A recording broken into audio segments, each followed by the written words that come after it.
আজকে যে ক্রাইম স্টোরিটা আমি তোমাদের শোনাবো সেটা ২৬ নভেম্বর ২০২৪-এ দুপুরবেলায় ১২টা ৩১-এর সময় ব্যাঙ্গালোরের একটা জায়গা ইন্দিরানগর সেটার নাম, সেখানে একটা 3 স্টার হোটেল, রয়্যাল লিভিং সেটার নাম।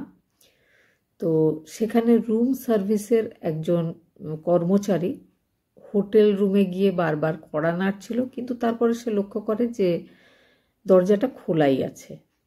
সে হালকা ধাক্কা দিয়ে যেই ভেতরে ঢোকে প্রচণ্ড দুর্গন্ধ বেরোয়। সে ছিটকে বাইরে বেরিয়ে আসে। বাইরে বেরিয়ে আসার পরে হোটেলের বিভিন্ন লোকজনেদের জানানো হয় ব্যাপারটা। সেই হোটেল রুমটাতেই 23 তারিখ থেকে একটা ছেলে আর একটা মেয়ে স্টে করেছিল। তো সবাই হোটেল স্টাফরা আসে, দরজাটা খুলে ভেতরে গিয়ে দেখে যে কম্বলে ঢাকা কিছু একটা পড়ে রয়েছে, পাশে একটা ফোনও আছে, চারিদিকে রক্তের দাগ।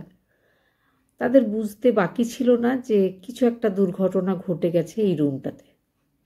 ইন্দিরানগর এলাকার যে পুলিশ স্টেশন ছিল সেখানে খবর দেওয়া হয়। পুলিশ চলে আসে। পুলিশ এসে রুমটাকে ভালোভাবে দেখে আর বডিটাকে ফরেন্সিক ল্যাবে পাঠিয়ে দেয়। পাশেই একটা মোবাইল ফোন ছিল। তো ফোনটা ছিল বলেই বোঝা যায় যে মেয়েটা আসলেই কে, বা যে নম্বরগুলো ছিল সেগুলোতে দু একটাতে কল করতেই তার বাড়ির লোকজনেরা সেখানে চলে আসে। বাড়ির লোকজন বলতে তার একজন দিদি, সেও ব্যাঙ্গালোরেই থাকতো, সেখানে সে একটা কাজ করত। আর মেয়েটা, তার বয়স 19 বছর, নাম হচ্ছে মায়া গগৈ ডেকা। সে একজন ইনস্টাগ্রাম বা ইউটিউবে সে প্রচুর ভিডিও বানায়। সে একজন ইউটিউবার। ইউটিউবে সে ব্লগ ভিডিও বানাতো। ইনস্টাগ্রামে, ইউটিউবে তার প্রচুর রিলস রয়েছে। তো সেই মেয়েটা গত 3 বছর আগে নিজের পড়াশোনা শেষ করার পরে একজন কাজিন আর একজন দিদি, 3 জনে তারা কোথাও একটা রেন্টে ফ্ল্যাট নিয়ে একসাথেই থাকতো। মেয়েটা ব্যাঙ্গালোরে একটা বেসরকারি ফার্মে, এডুকেশনাল ফার্ম সেটা, সেখানে সে 3 বছর ধরে চাকরি করে। এবার মেয়েটার ফোনে দেখা যায় যে এটা 24 তারিখ পর্যন্ত অন ছিল, বা সেই সময় পর্যন্ত সেখানে কল এসছে, আর লাস্ট মেসেজও 24 তারিখেরই দেখাচ্ছিল। 24 তারিখ থেকেই তার ফোনটা অফ হয়ে গেছে। 23 নভেম্বর 2024-এ ওই হোটেলে ওই ছেলেটার সাথে মেয়েটা এসেছিল। তো সিসিটিভি ফুটেজ যখন চেক করা হয় তখন দেখা যায় যে মেয়েটা একটা সোফায় বসে রয়েছে, আর ছেলেটা বিভিন্ন প্রসেসিং যেগুলো ফিল আপ করতে হচ্ছিল বা টাকা পয়সা এগুলো জমা করছিল রিসেপশনে, মেয়েটা বেশ হাসি মুখে বসে রয়েছে, ছেলেটা বসে আছে, কিন্তু ছেলেটার মাথায় একটা টুপি আছে সাদা রঙের। তো ছেলেটার ফেসটা খুব একটা ভালোভাবে না বোঝা গেলেও মেয়েটা যে আনন্দে আছে সেটা দেখে বোঝা যাচ্ছিল। তারপরে সব হয়ে যাওয়ার পরে তারা দুজনে হাত ধরেই একসাথে চলে যায় ভেতরের দিকে, মানে রুমের দিকে। তো তাদের মধ্যে কোনো ঝগড়া বিবাদ সেই পর্যন্ত ছিল না। তারা বেশ হাসি মুখেই ভেতরে গেছিল, আর একদিনের জন্য তারা রুমটা নিয়েছিল। 24 তারিখ সকালবেলায় আবার তাদেরকে জানতে চাওয়া হয়। তো ছেলেটা ফোনে বলে যে না, তারা আরও একদিন স্টে করবে। 25 তারিখেও তাদেরকে আবার জিজ্ঞেস করা হয়, সকালেও দুপুরেও, যে তারা রুমটা ছাড়ছে কিনা। তো তখনও ছেলেটা সেই একই রকমভাবে বলে যে না, তারা আরও একদিন রুমে থাকবে। এইভাবে এসে যায় 26 তারিখ সকালবেলা। সিসিটিভি ফুটেজে দেখা যায় যে 26 তারিখ সকালবেলায় 8:30টার সময় ছেলেটা সেই মাথায় টুপি অবস্থাতেই মাথাটা নিচু করে সবার নজর এড়িয়ে যেন বাইরে বেরিয়ে চলে যায়। তখন কিন্তু ছেলেটা একাই ছিল, সঙ্গে আর মেয়েটা ছিল না। 24 তারিখ থেকে ফোনটা বন্ধ, আর বডিটা দেখে বোঝা যায় যে বডিটা নষ্ট হতে শুরু হয়ে গেছিল। তার মানে 24 তারিখেই হয়তো মেয়েটা মারা গেছে। তাহলে 25 আর 26 প্রায় 48 ঘন্টা সে ওই রুমেই বসেছিল ওই মৃতদেহর সাথেই। অসংখ্য সিগারেট, জ্বলা সিগারেট পাওয়া যায় সেখানে।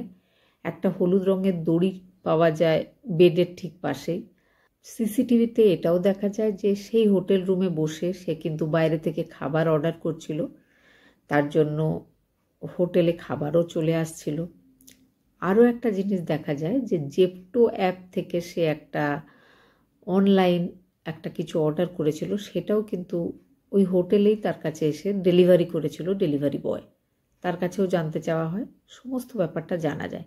মেয়েটার দিদি আর কাজিনের সাথে যখন কথা বলা হয় তো তারাও বলে যে তারাও ওই ছেলেটাকে চেনে বা তাদের বোনের সাথে যে তার একটা সম্পর্ক রয়েছে সেটা তারা জানে। তো পুরোপুরি ব্যাপারটা সবার কাছে আলোচনা করার পরে বা ওই ছেলেটা যেখানে কাজ করতো সেখান থেকে খোঁজ খবর নেওয়ার পরে যেটা জানা যায় যে ছেলেটা কেরলের কুন্নুরের বাসিন্দা। সে 6 মাস আগে ব্যাঙ্গালোরে এসছে। তার নাম হচ্ছে আরব হানুই, বয়স হচ্ছে 21 বছর।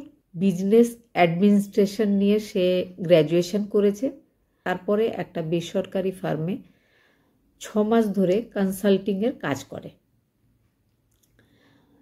তো সোশ্যাল মিডিয়াতে একটা ডেটিং অ্যাপের দ্বারা তাদের দুজনের মধ্যে বন্ধুত্ব হয়েছিল বেশ কিছু আগে। বন্ধুত্ব হওয়ার পরে মেয়েটার সাথে যোগাযোগ হওয়ার পরে সে কিন্তু ব্যাঙ্গালোরে আসে, কেরল ছেড়ে ব্যাঙ্গালোরে কাজ করতে শুরু করে। গত 5-6 মাসে তারা বেশ কয়েকবার দেখা করেছে। সেদিনও তারা দেখা করতে এসেছিল।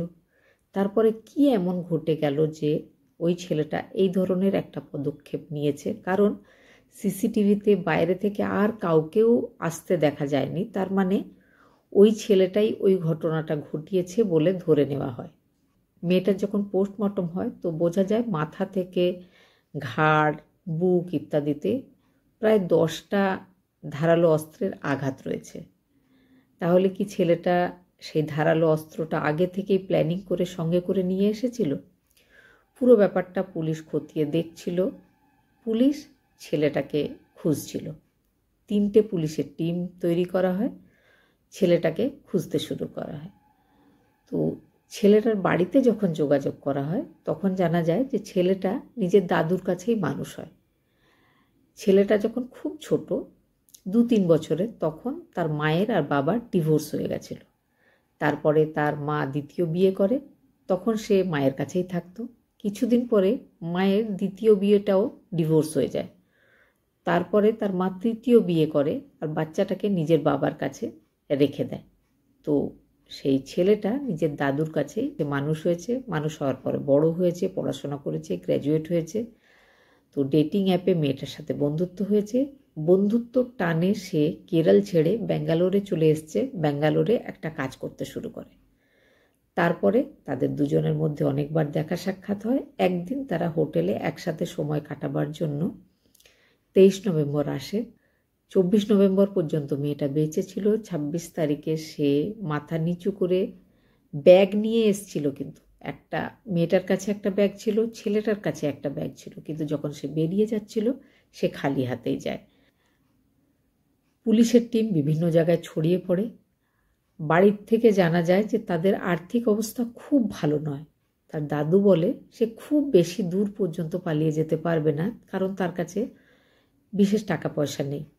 তারপরে যখন তার ফোন নম্বরটার লোকেশান, তারপরে তার কল ডিটেল ইত্যাদিগুলো চেক করা হয়, তখন দেখা যায় যে সে কিন্তু ঘটনার দিন যখন সে এই হোটেল থেকে বেরিয়ে গেছিল তখন সে নিজের ফোন থেকেই একটা ক্যাব বুক করেছিল আর ক্যাবটা তাকে স্টেশন পর্যন্ত নিয়ে গেছিল।